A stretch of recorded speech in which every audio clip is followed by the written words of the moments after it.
So just the other day, I walked over to my bookshelf. I pulled down my NIV Bible and I turned to John chapter 5. I read verse 1, verse 2, verse 3, verse 4. Wait, verse 4 wasn't there. It went straight from 3 to 5, verse 3 to verse 5. What's going on here?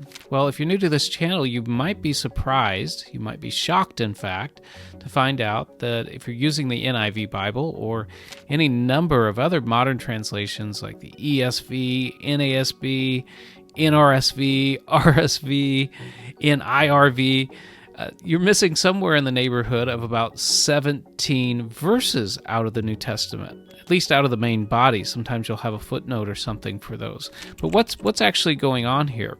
Well, let me rush to the official answer. The official answer to this is that those modern translations are based on better and earlier manuscripts. That's the official answer. And that there's no need to fear or be alarmed because that no major doctrine is impacted by these minor variations between the manuscripts. Well, is the official story correct? Is it right? And is there any cause for alarm?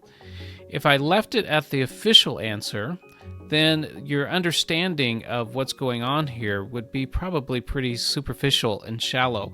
But I want to take it just a little bit deeper. A lot of Christians, most Christians, are very ignorant about the transmission of the Bible, how they receive the Bible that they have in their hands, and I don't want you to be one of those Christians. Now, the consequences of this is that we're going to go into some very controversial information. It's very controversial among believers. It's going to take us into the King James only controversy. We're going to talk about controversial scholars like Westcott and Hort. But no more of that. Let's just dive into it and look and see what's going on here. Why are there missing verses out of the New Testament? Now, to start, we need to go all the way back to the first century and look at something that's called the autograph. What's the autograph? Well, if you're going to go down this rabbit hole much at all, you need to know what the word autograph means. It's actually quite simple.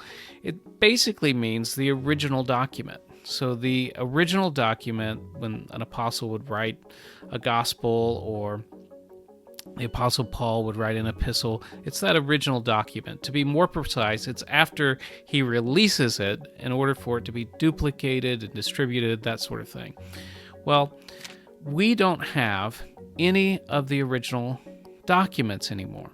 So it's not as if that you can go to, like, say, the city of Philippi and go to a museum and go to a nice glass case and look in the case and then see Paul's letter to the Philippians. That's long gone. All we have really is these copies of the epistle to the Philippians. And many, many copies. Now, I'm going to tell you the bad news first. The bad news is there's thousands and thousands of copying mistakes. I don't know if you've ever tried to copy by hand something, but I can tell you I myself would be an absolute horrible scribe because I make little blunders all the time. I forget a word, I skip a word, and this was happening all over the ancient world. So the bad news is there's thousands and thousands and thousands of these small errors that the scribes made. The good news is that we have thousands and thousands of manuscripts as well. For the New Testament, we have somewhere in the neighborhood of 5,000, 5,300. Numbers will vary depending on who you read. Greek manuscripts. These are either fragments of manuscripts or even the whole New Testament in some cases. This far dwarfs pretty much anything else that we have from the ancient world in terms of documentation. Now, I'm going to make one more point on this copying of these Greek manuscripts. As you know, the New Testament was originally written in Greek. Well, in the western part of the Roman Empire, Greek began to fall out of use, and it was in the east, to be more precise, the Byzantine Empire, where the Greek manuscripts continued to be copied. And so, while the Bible was being translated. The New Testament was being translated into Latin and Gothic and other languages. In the East, these Greek manuscripts continued to be copied and recopied. So the bulk of our manuscripts are from this Byzantine area. Now that's going to become important later on, but these became known as the Byzantine manuscripts. So let's fast forward to the 1400s, to the mid-1400s. There's the invention of the printing press. Up to this time, all our copies are handwritten copies. Well, after the invention of the printing press, around 1516, thereabouts, Erasmus of Rotterdam decides that he needs to publish a Greek New Testament. In fact, I think he actually gets it published in 1516. I think the preparation was maybe sometime before that. But something had happened about the time of the invention of the printing press, and that is the fall of the Byzantine Empire. It was conquered by the Ottoman Empire, which caused a mass movement of refugees, Greek-speaking refugees, into Europe, and they were bringing their Greek manuscripts with them. Well, Erasmus got his hands on about 6 to 8 of these manuscripts, and he worked diligently with those manuscripts to produce a printed edition of the Greek New Testament. Now, this Greek New Testament would go through a number of revisions from Erasmus, and other printers would pick it up and make some minor modifications, but for the most part, this became the standard text throughout Europe. It became known as the Textus Receptus, or the received text. So let's fast forward a little bit further into the 1600s. 1611, to be precise, the King James Version Bible is published. What text do you think that the King James Version Bible would have been based on? You're right. Essentially the same kind of text that Erasmus produced. It was based on the Textus Receptus. By this time, there's a number of printers who have picked it up, and we discussed that already, but it's essentially the same text that Erasmus produced. So the King James Version Bible dominates English-speaking churches for about 400 years. But in between there, something very significant happens that we need to talk about right now. That is, there were 2 British scholars, one by the name of Westcott, the other by the name of Hort, Westcott and Hort. They had been reading scholars that were sort of bringing questions against the validity of the Textus Receptus and really the Byzantine manuscripts that have come out of that part of the empire. So Westcott and Hort produced a Greek text. They would particularly focus on 2 manuscripts, Sinaiticus and Vaticanus. When these 2 manuscripts agreed, they generally, most often, would print that text and consider that to be the original text. Now, their text essentially was the text of the Revised Version. They sat on that committee and they argued for their position. They gave advanced copies of their Greek New Testament to the committee on the Revised Version. But the Revised Version never really made major inroads. It never did displace the King James Version Bible like they had hoped that it would. And so while the Academy was embracing these new textual critical ideas that people like Lockman, Tregelles, Griesbach, even further than that, and particularly Westcott and Hort had forwarded, the Academy's going along with that, but the people in the pew are still using a Bible that is based more on these Byzantine type manuscripts because they're using a Textus Receptus based Bible. Well, all of this keeps going forward until about the 1980s, mid-1980s, late 1980s. The NIV Bible begins to outsell the King James Version Bible. Well, as you can imagine, a number of people began to notice these differences between the NIV and the King James Version. Some people had, other problems with the NIV translation, how it was translated.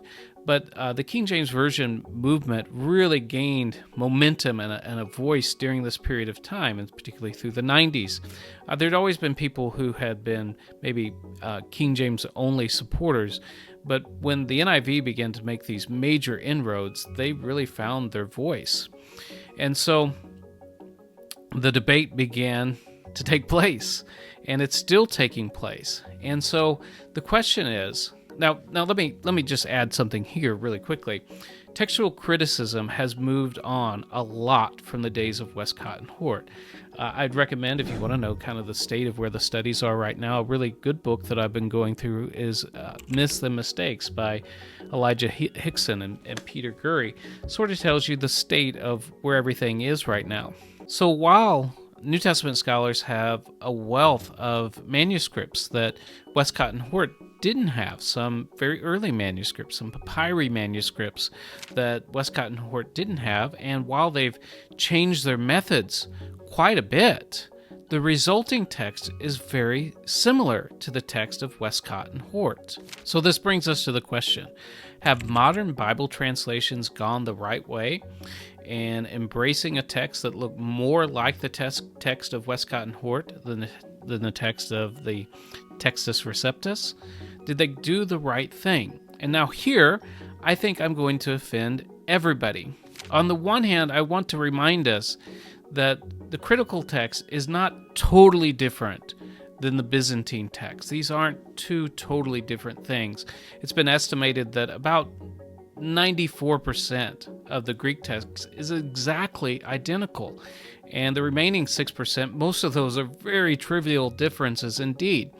But there are some meaningful ones, none that are going to impact major doctrines and change creeds and things like that, but there are some that are going to impact how you're going to exegete individual passages and things like that. So I'm going to say that there is some importance to this. It's not completely a minor issue that we shouldn't pay any attention to. So I want to say that, and that alone will probably be enough to anger some King James Version only advocates. But I'm going to further anger them by saying I don't think that the Textus Receptus got everything right. I think that the Textus Receptus has some errors in it.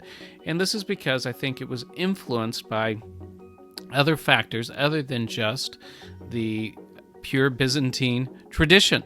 And so I think that there are some minor mistakes in the Textus Receptus.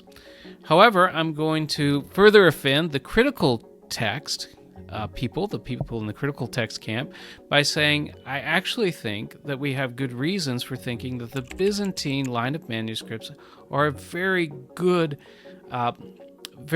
textual stream, and that I think that should be the primary basis that we should work from. Now, there are some manuscripts that are much earlier. They've traditionally been labeled Alexandrian manuscripts, though if you're keeping up with modern textual criticism, some of these labels are shifting around here and there. But some of us think that some of these early manuscripts, papyri manuscripts, and Aleph and B, as they're known, Codex Sinaiticus and Vaticanus, they may only represent a localized text in Egypt and not represent the broader stream of manuscripts.